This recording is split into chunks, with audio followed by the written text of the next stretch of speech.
Happy Wednesday எல்லாருக்கும். எப்படி இருக்கிறீங்கள் my lovelies?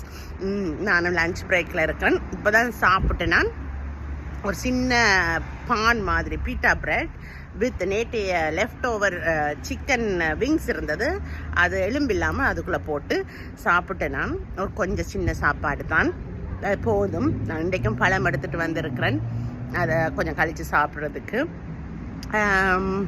இன்றைக்கு உங்களுக்கு கூட ஒரு விஷயம் உங்கள் கூட பகிர்ந்துக்கிறேன். ஒவ்வொரு நாளும் ஒவ்வொரு விஷயம் பகிர்ந்துக்கிறேன், இதுவும் பகிர்ந்துக்கிறேன். இது என்னத்துக்காக பகிர்ந்துருக்கேன்டா, எல்லா எங்கள் வீடியோஸ்லும் என்ன மாதிரி நானோ என் கணவரோ ஃபீல் பண்ணுறோமோ அதை தான் உங்ககிட்ட நாங்கள் பகிர்ந்து கொள்கிறோம் ஒவ்வொரு நாளும். இன்றைக்கு என்னுடைய காலம் கொஞ்சம் பதட்டமாக இருந்தது. காலம் எழும்பும் போதே நான் உங்களுக்கு சொல்லியிருக்கேன், எனக்கு கொஞ்சம் பிரெயினில் கொஞ்சம் வருத்தம் இருக்குதுண்டு.